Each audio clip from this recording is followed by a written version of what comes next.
501-কে আমরা বিজয়ের প্রতীক হিসেবে গ্রহণ করলাম। 501-কে এখন থেকে আমরা সেলিব্রেট করব, আল্লাহর রহমত প্রাপ্তির জন্য এটাকে আমরা এখন থেকে উদযাপন করব। কিন্তু 501 নম্বর রুমে যে ঘটনাটা ঘটেছিল তা নিয়ে কি আসলে উদযাপন করা যায়?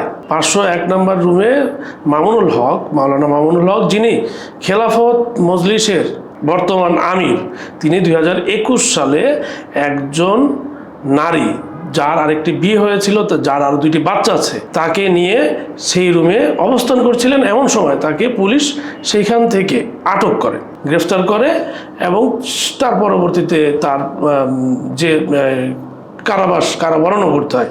এখন মামুনুল হক যে এত বছর পরে এসে এটাকে উদযাপন করবেন বলছেন, তাহলে সেখানে আসলে কি উদযাপন হবে? সেখানে কি মানুষ বিবাহ বহির্ভূতভাবে বিভিন্ন রকমের নারীদেরকে নিয়ে যে রাত্রি যাপন করে উদযাপন করবে? ব্যাপারটা কি তাই? মামুনুল হক আসলে কি উদযাপন করবেন? তিনি যে উদযাপনের ঘোষণা দিলেন, আসলে এখানে কি উদযাপন করবেন? এটা ছাড়া আসলে আমার মাথায় আসলে আর কিছু আসে না যে সেখানে আসলে উদযাপনের আর বা কি আছে।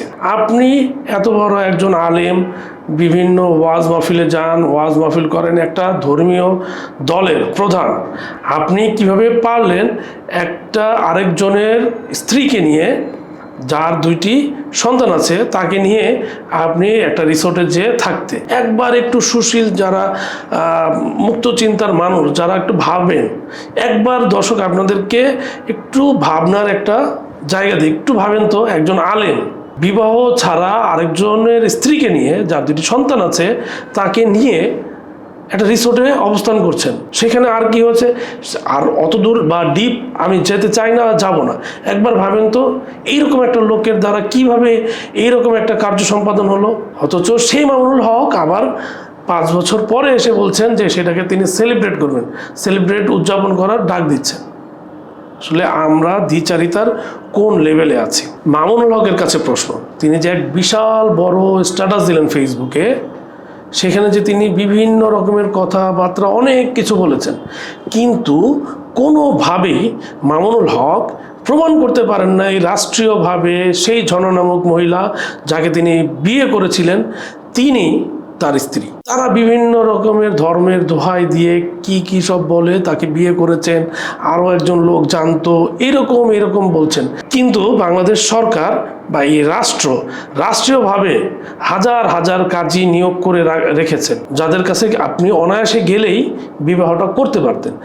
আপনি আপনার স্ট্যাটাসে এক জায়গায় বললেন যে বাংলাদেশের প্রেক্ষাপটে দ্বিতীয় বিয়ে করা একটা সমস্যা সম্পূর্ণ ব্যাপার।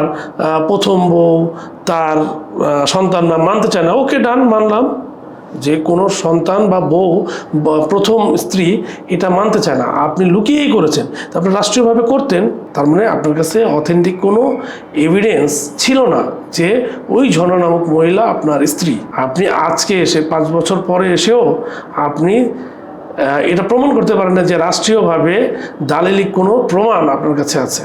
আপনি রাষ্ট্রীয় আইন ভঙ্গ করেছেন। যেই রাষ্ট্রে আপনি সকল রকমের অন্য রকমের আইনগুলো, ট্রাফিক আইন মেনে চলেন, সিগন্যাল দেখলে দাঁড়িয়ে যান, আপনি নির্বাচন করেন, রাষ্ট্রীয় যে নির্বাচন কমিশন, সেই নির্বাচন কমিশনের আন্ডারে আপনি নির্বাচন করেন, আপনি হেরে যান, তারপরে আবার আপনি হেরে যাওয়ার পরে আবার রাষ্ট্রের আইন মেনে নেন, আপনি দাবি করেন যে আপনি জিতেছিলেন, কিন্তু আরেকজনকে যখন এমপি বানায় দেয় তখন আপনি আবার সেটা মেনে নেন, রাষ্ট্রের আইন মেনে নেন। আপনি রাষ্ট্রীয় পাসপোর্ট নিয়ে আফগানিস্তানের মতো দেশে ঘুরতে যেতে পারেন, বারবার সফর করেন, কিন্তু আপনি রাষ্ট্রীয় আইন মেনে আরেকটা বিয়ে করতে পারলেন না। এই জন্য আমি মনে করি রাষ্ট্রেরও আপনার প্রতি আপনাকে বিচারের আওতায় আনতে পারে। সেটা রাষ্ট্র চিন্তা করবে আপনাকে আনবে কি আনবে না। কিন্তু আপনি যে ধিক্কার জানালেন, ধিক্কার এই রাষ্ট্রযন্ত্রকে, ধিক্কার এই সুশীলতাকে, ধিক্কার এই দ্বিচারিতাকে, আপনি এই রাষ্ট্রকেও মানলেন না, তাই ধিক্কার আপনার প্রতিও যেতে পারে।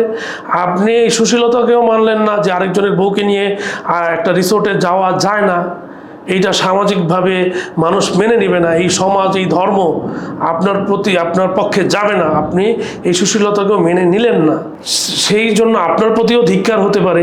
সর্বশেষ আপনি যে ধিক্কার জানিয়েছেন, যে ধিক্কার এই দ্বিচারিতাকে, আপনি যে দ্বিচারিতা এখন পর্যন্ত করছেন, যে ওনার বউকে নিয়ে আপনি যে রিসোর্টে সময় কাটালেন, রাত্রি যাপন করলেন, সেইটাকে এখন আবার আপনি ধর্মীয় বিভিন্ন মত দেখিয়ে, বিভিন্ন সিম্প্যাথি নিয়ে আপনি যে দ্বিচারিতার আশ্রয় নিয়েছেন, সেই জন্য ধিক্কার আপনার বিপক্ষেও যেতে পারে। একবার আপনি ভেবে দেখেন তো, আপনার ছেলে অথবা আপনার মেয়ে বিবাহ বহির্ভূতভাবে একটা জায়গায় অবস্থান করছেন, আপনি সেটা মেনে নেবেন কি না? যদি আপনি সেটা না মেনে নিতে পারেন, তাহলে আপনি নিজে কিভাবে এই কাজটা করলেন? বা এই রকম যে একটা ট্রেন্ড বাংলাদেশের কিছু কিছু মানুষ অ্যাপ্লাই করে, যে ওই যে লিভ টুগেদার, এইগুলো ওয়েস্টার্ন কালচারকে দেখে, সেই সমাজ ব্যবস্থাকে কি আপনি মেনে নেবেন? যদি না মেনে নেন, তাহলে আপনি কিভাবে নিজেই সেই কাজটা করতে পারলেন?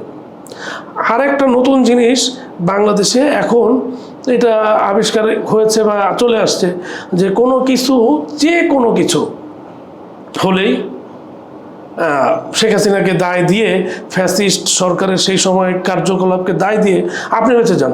আমি ধরে নিচ্ছি বা আমি মানি যে সেই সময় বিভিন্ন রকমের খারাপ কাজ, যে স্বৈরাচারী কাজ মানুষের উপরে করা হয়েছে, স্বৈরাচারী নিপীড়ন করা হয়েছে, রাজনীতির ব্যক্তিবর্গদের উপরে নির্যাতন করা হয়েছে।